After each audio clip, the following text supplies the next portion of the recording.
Hello friends, very good morning to all. आज हम एक छोटा सा केस देखते हैं।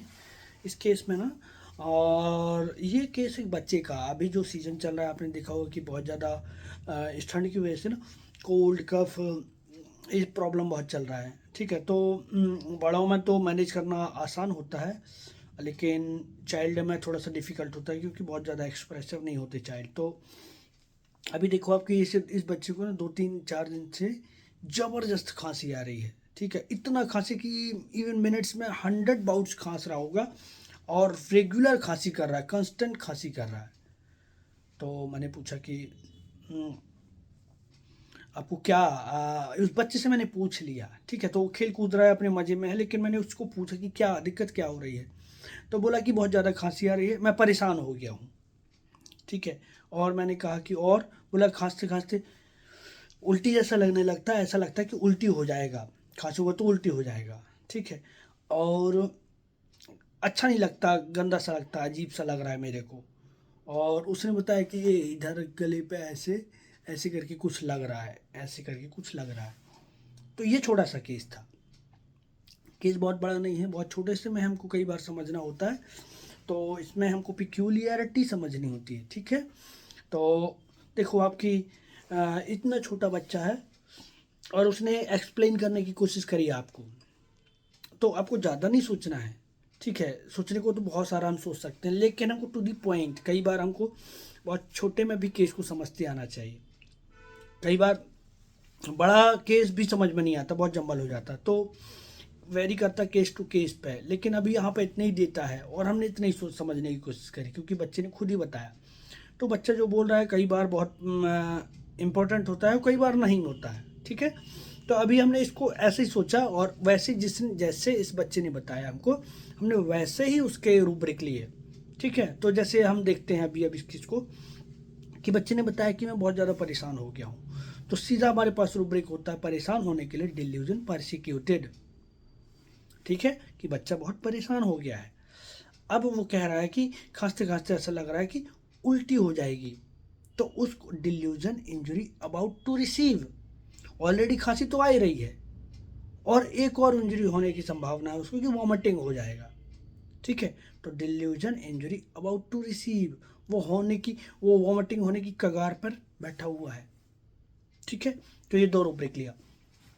तीसरा, एक हमारे पास रूब्रिक होता है जैसे कि डिल्यूजन अनप्लीजेंट, एक अच्छा नहीं लग रहा है, तो उसमें कम ही मेडिसिन है। ठीक है, और बच्चे कई बार ऐसा बहुत बच्चे बोलते हैं कि अच्छा नहीं लग रहा मम्मा, अच्छा नहीं लग रहा है। तो ये जो अच्छा नहीं लग रहा है ना, बच्चे का डिस्कम्फर्टनेस होता है। ठीक है, तो डिस्कम्फर्टनेस में थोड़ा ज़्यादा मेडिसिन है, तो आप डिस्कम्फर्टनेस लीजिए, अच्छा नहीं लग रहा है। अब इस यहाँ पर डिस्गस्ट भी ले सकते हैं, तो जब बहुत गंदा लग रहा है, ठीक है, इवन उसके चेहरे के एक्सप्रेशन भी आ जाए ना, बहुत गंदा लग रहा है, बहुत बहुत बहुत गंदा, तो डिस्गस्ट की तरफ हम जाते हैं। तो यदि ऐसे एक्सप्रेशन के साथ बोले तो डिस्गस्ट आपको रूब्रिक लेना है। ठीक है, तो मैंने उसको नॉर्मली लिया था क्योंकि वो अच्छा नहीं लग रहा, अच्छा नहीं लग रहा, तो ये डिस्कम्फर्ट का फील था। ठीक है, अब ये तीन रूब्रिक हमने लिए। और डिल्यूजन परसिक्यूटेड ही इज, दूसरा डिस्कम्फर्टनेस, तीसरा हमने लिया था कम्युनिकेटिव, ऐसे करके बता रहा था और ऐसे करके बता रहा था वो ऐसे। ठीक है, तो ये जो होता है ना, ये कम्युनिकेटिव तो किया ही, उसने कम्युनिकेट करने की कोशिश करी। और जेस्चर मेक्स जेस्टिकुलेटिंग हैंड विथ, जेस्टिकुलेट करने मतलब वो प्रिसाइज कर रहा है कि उसको एक्चुअली में क्या हो रहा है, कैसे हो रहा है। ठीक है, तो हाथ से ये जो तरीका होता है ना बताने का, ये जेस्टिकुलेट करने की कोशिश करते हैं लोग, तो ये जेस्टिकुलेटिंग हो गया। ठीक है, और ये सारे रूब्रिक्स थे, तो अभी हमने 4 रूब्रिक्स ले लिए।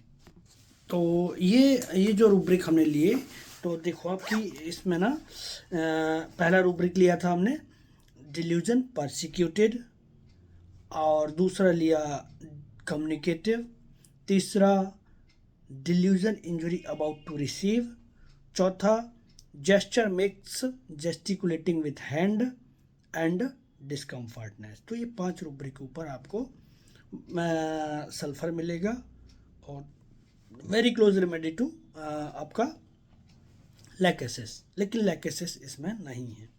किसमें? Gesture makes gesticulating with hand, ये ऐसे करके बताएगा। ठीक है, तो ये एक इम्पॉर्टेंट केस था। और इतना वायोलेंट कफ को भी हमने, मतलब जहाँ पे आपका कफ साइरप, नो इनहेलर, जहाँ पे ऐसे इमरजेंसी काइंड ऑफ ड्रग का भी कोई यूज़ नहीं हो पाता, वहाँ पे हमारी होम्योपैथी फंटास्टिकली वर्क करती है। तो अब देखिए कि मैंने इनको, इस बच्चे को सिर्फ 3 डोजेस दिए थे। 3 डोज देने से पहले ही 2 डोज में ना उसका 20 मिनट में ही उसका खांसी 70% बेटर हो गया, मतलब शांत हो गई खांसी। ठीक है, तो इनफ्रिक्वेंट बाउट्स आ रहे थे उसको, तो वो चल ही रहा था। फिर नेक्स्ट डे 1 डोज और दिया, और उसके बाद थर्ड डे उसका मामला ख़त्म हो गया खांसी का। तो अभी आपको ये इस तरीके से बहुत सारे पेशेंट्स मिलेंगे, खांसी के, कोल्ड के, कफ के, क्योंकि ये टाइम पे सीजन चल रहा है। तो आप कोई भी मेडिसिन को यूज़ कर सकते हैं और वंडरफुल रिजल्ट पा सकते हैं, लेकिन इसके लिए हमको प्रॉपर से पेशेंट की अंडरस्टैंडिंग करनी पड़ेगी। तो ये इतना था आज के इस वीडियो में। तो हमने उसको सल्फ़र दिया था। तो sulphur is very intelligent child, अपनी प्रॉब्लम्स को अच्छे से एक्सप्लेन कर सकते हैं वो लोग, लाइक एसेस। हाँ, और sulphur is also very close to pulsatilla, lycopodium. ये सारी रेमेडीज़ बहुत क्लोज क्लोज होती हैं। फॉस्फोरस हो गया। तो अभी हमको ये जो टोटलिटी मिली थी वो सल्फ़र की थी। तो सल्फ़र देने के बाद वंडरफुल रिजल्ट आया। तो you can also try this remedy along with this rubric. Thank you for watching.